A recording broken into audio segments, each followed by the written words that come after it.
Salve, salve.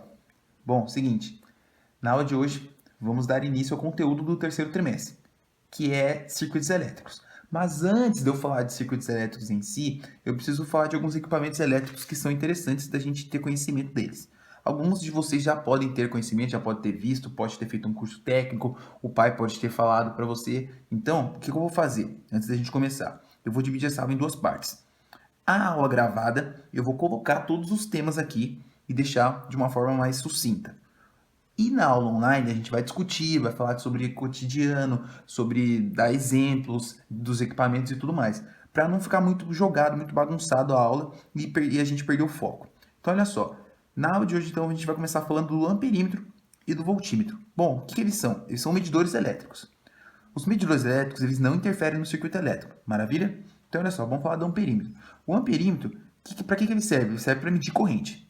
Tá? E como que ele vai entrar no circuito? Bom, ele vai entrar no circuito ligado em série e a característica dele é que ele possui uma resistência interna muito baixa. Por que ele possui uma resistência interna muito baixa?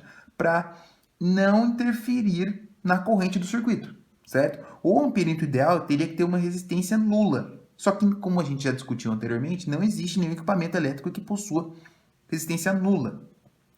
E aí, vamos falar do voltímetro. O voltímetro é um medidor de DDP, de diferença de potencial. Ele mede a voltagem. Tá? O que eu preciso lembrar, o que eu preciso saber dele no circuito? Ele é ligado em paralelo, porque a gente sabe que circuitos em paralelo, tá? Não, a DDP, né? A voltagem não muda. E a resistência interna dele é muito alta. O amperímetro ideal, ou o voltímetro ideal, precisaria ter uma resistência infinita, certo? Mas não existe, então vamos ter que deixar nessa situação aqui ideal. Na aula online, eu vou mostrar para vocês e a gente vai conversar sobre eles, certo? Aí, falando em circuitos elétricos, vamos falar de um arranjo que é chamado de ponte de Wheatstone. Bom, basicamente a ponte de Wheatstone é um circuito composto de 4 resistências elétricas, tá? Sendo uma delas desconhecidas, e um galvanômetro. O galvanômetro nada mais é do que um amperímetro que consegue medir corrente elétrica muito baixa, tá? E a ideia desse arranjo montado aqui é ajustar os valores dessas resistências a ponto de que a corrente que passa no galvanômetro seja nula, certo? Então, por isso que a gente fala que é uma ponte, porque tá vendo aqui, ó, é uma ligação em paralelo, tá? E aí tem uma ponte entre elas, tá? Eu faço isso aqui e a corrente que vai passar aí dentro seja nula. E como que é essa proporção? Nesse produto entre R1 vezes R4 é igual a R2 vezes R3. Maravilha? Aí, bom, isso aqui é um caso bem particular. Então, assim, pode aparecer? Pode, não aparece toda hora. Agora a gente vai dar início às leis de Kirchhoff. As leis de Kirchhoff foram criadas para a gente ter um método mais sofisticado de resolver circuitos elétricos complexos, certo? Mas antes de eu falar dela, eu preciso mostrar para você a definição entre malha, ramo e nó. Então, olha só, o que é uma malha? Bom, a malha é uma sucessão de ramos formando um circuito fechado, certo? Tá vendo aqui? E aí, o que é o ramo? O ramo é trecho do circuito, tá? Que é compreendido entre dois nós consecutivos. E o que é o nó? O nó é o ponto da bifurcação ou do entroncamento, né? Do circuito na qual as correntes podem se dividir ou se juntar. Maravilha? Então, depois desses conhecimentos, agora a gente pode aplicar as leis de Kirchhoff. Vou falar da primeira, que é chamada a lei dos nós. Olha só o que ela diz no enunciado da lei dos nós. O somatório das correntes que chegam a um nó é igual ao somatório das correntes que saem desse nó. Então, olha só. Tá vendo aqui, ó? Eu tenho aqui duas ramificações e agora eu vou ter um encontro aqui em um nó. Tá vendo que eu tenho uma corrente I1 e I2? E no nó elas se encontram, então elas vão se somar. Tá vendo aqui? Então, I1 mais I2 é igual a I3. Maravilha? Acho que é bem óbvio isso aqui. A gente já viu porque quando a gente fazia esse circuito em paralelo, a gente já tinha essa noção, né, da ramificação. Então, acho que para vocês não deve ser muito difícil, não. Agora a gente vai falar da lei das malhas. A lei das malhas nos diz que ao percorrer uma malha, o somatório das DDPs é nula. Bom, o que quer dizer? Que se a gente iniciar de qualquer ponto do circuito aqui e percorrer a malha completa até a gente retornar no mesmo ponto, o somatório de ganhos e perdas de tensão durante essa passagem da corrente aqui nesse circuito vai ser nula. Bom, o que a gente tem que ver aqui mais interessante na lei das malhas principalmente? É a determinação do sentido da corrente. Como ficou vago isso aqui, eu vou dar um exemplo já de um circuito de malha complexa, tá? Para vocês verem como é que funciona. Daí a gente vai fazer mais, obviamente, muito mais exercícios durante as aulas. Então, olha só, eu vou mostrar para vocês o método de como resolver esse tipo de exercício quando há circuitos de malhas múltiplas. Eu vou colocar no modo geral primeiro, tá? Mas eu vou mostrar o modo que eu gosto de fazer, porque eu acho mais interessante. Você vai ver na maioria, acho que sei lá, 80% dos lugares que você for pesquisar isso aqui, ele vai mostrar de um modo que eu acho um pouco confuso. Mas, vamos ver como é que sai. Qual é o modo geral de resolver? Bom, determinar algum sentido para a corrente. O sentido que eu determinar que essa corrente vai percorrer, eu vou considerar o sentido positivo, certo? E aí, no decorrer da resolução do exercício, se eu me deparar com alguma corrente no sentido contrário, eu vou ter que colocar o sinal negativo. Maravilha? E eu tenho que, uma dica, né, que as pessoas fazem sair e chegar em um nó. Escolher um nó para saída. Não necessariamente precisa. Então, olha só, eu posso dividir, ó, tá vendo que tem duas malhas, né? Eu posso dividir em duas e fazer separadamente? Posso. Eu não costumo dividir em duas malhas, não. Eu costumo fazer já aqui direto. Então, como eu começo? Aqui, nesse exercício principalmente. Esse exercício tem um gerador só. Então, eu sei que, obrigatoriamente, o sentido positivo da corrente vai sair daqui. Certo? Então, já é um macete. Eu não preciso atribuir um valor para minha corrente. Deu para sacar? E outra, e se tiver mais de um? Bom, se tiver mais de um, lembra, e se tiver em sentido oposto, obviamente, a dica que eu dei para vocês nas aulas anteriores é que o quê? Que o receptor é o de menor força eletromotriz, né? Vamos supor que tivesse 24 aqui e 15. Obviamente o de 15 seria o receptor e o de 24 seria o gerador. Não tem como o receptor ter mais, ele gerar mais energia que um próprio gerador. Entendeu? Então olha só, eu já saio direto do gerador, porque eu acho mais conveniente e eu ponho o sinal positivo, porque eu estou indo no sentido correto. Então olha só o que eu fiz. Mas vamos primeiramente ver como que a corrente se comporta aqui.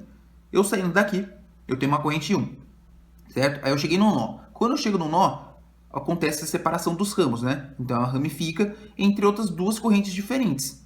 Aí eu nomeei, tá? Entre I2 e I3. E aí ela desce até aqui, e aí 3 desce até aqui e se encontram em outro nó, voltando na I1 para completar o circuito. Esse foi a minha ideia que eu montei. Você poderia ter montado ao contrário? Poderia. Normalmente, aí a dica minha, tá? Se você montar, na hora que você for calcular as correntes e der um valor negativo, quer dizer que você calculou no sentido contrário. Então não quer dizer que você errou o exercício a princípio. Você colocou ela no sentido contrário, certo? Pode ser que você tenha errado em alguma coisa? Pode. Mas normalmente, se você correu certinho, não vai ter erro. Por isso que eu saio do sentido do gerador normalmente. Então vamos montar na primeira malha. Olha só, vou deixar aqui separado, mas eu não costumo fazer separado não, faço sim. Eu vou lá, saiu quanto? 24 volts, certo? Eu já ponho aqui 24. E aí, toda vez que acontece o que? Eu passo com a minha corrente numa resistência, o que acontece com a minha tensão? Cai. Então eu ponho o sinal negativo. Eu faço essa ideia, para eu nunca ter errado. Mas normalmente, o que os professores fazem? Põe aqui negativo e na resistência positivo. Isso é um padrão que eles gostam de fazer. Eu gosto de fazer desse jeito. Então a gente vai fazer vários exercícios, vocês vão acabar criando o seu próprio método de resolução. Então, nessa primeira malha, o que aconteceu? Eu saí com uma corrente I1, certo? E aí ela dividiu em I2 e I3. Então, no resistor de 8 ohms, não está passando mais I1, está passando I2. Então quer dizer que eu passei 24 volts menos... Qual é a tensão que é? O igual a RI. Então seria 8I, RI, certo? Essa tensão que cai aqui. Só que é I2, certo? Então eu ponho 8 e 2. Consigo achar I2? Consigo, ó. Passo 8 para cá. Somando, passo 8 dividido 24 dividido por 8, 3, ó. Já achei o I2. Opa, já achei I2. Aí eu vou ficar suave, tranquilão. E vou pegar minha outra malha. Na outra malha, agora eu vou ter que usar das dicas que eu coloquei aqui no início do exercício, tá? Da determinação do sentido da corrente. No sentido contrário, eu vou ter que colocar sinal negativo e chegar e sair de algum nó.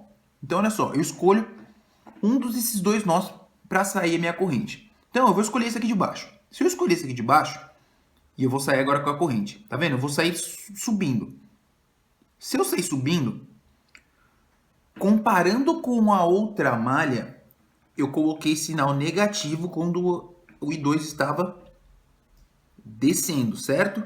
Então, se eu estou subindo, eu troquei o sinal. Então, agora, ao invés de ser menos 8,2, eu vou colocar mais 8,2, porque agora eu estou indo no sentido contrário da corrente, entendeu? Sentido contrário, sinal negativo. Então, se era negativo na primeira conta, na segunda agora vai ser positivo. Então, já troquei o sinal. Então, vai ser mais 8. Aí, aqui passou I2, então mais 8,2. Aqui, a partir daqui, ó, é o I3, certo? Porque é a nova ramificação. Aí agora vai passar I3. Agora, como está no sentido convencional que eu gosto de usar, eu vou colocar menos 12i, porque diminuiu aqui a minha tensão. Logo, mais 8,2 menos 12,3 é igual a zero, porque a soma das malhas, das tensões das malhas, é igual a zero, certo? Aí agora eu resolvo, passo menos 12 para cá, fica mais 12. Tá, eu simplifico aqui por 4, vai ficar 3 e 3 igual a 2 e 2. E aí eu já tenho o valor de 2. Eu substituo. O I2 não é igual a 3? Então 2 vezes 3, 6. Então 3 e 3 igual a 6, passo 3 dividindo. E 3 igual a 2. Agora eu tenho o valor da corrente do meu circuito. Certo? Porque o que? Eu falei que I1 é igual a I2 mais I3. Então 2 mais 3, 5. Maravilha? Deu para entender como é que funciona esse tipo de circuito? A gente vai fazer vários exercícios, já tem alguns em mente que a gente vai fazer. Então você vai determinar. Se eu quisesse determinar que esse aqui era positivo, na hora de eu subir esse seria negativo. Se eu tivesse definido que o sistema estava no sentido contrário, o meu valor ia aparecer negativo. Então quer dizer que tudo que eu calculei está no sentido contrário. Não que esteja errado, certo? Eu só tenho que aplicar as minhas tensões nos locais certos. Então, é isso. Para não ficar muito extensa, a gente na aula online faz mais alguns exercícios sobre isso.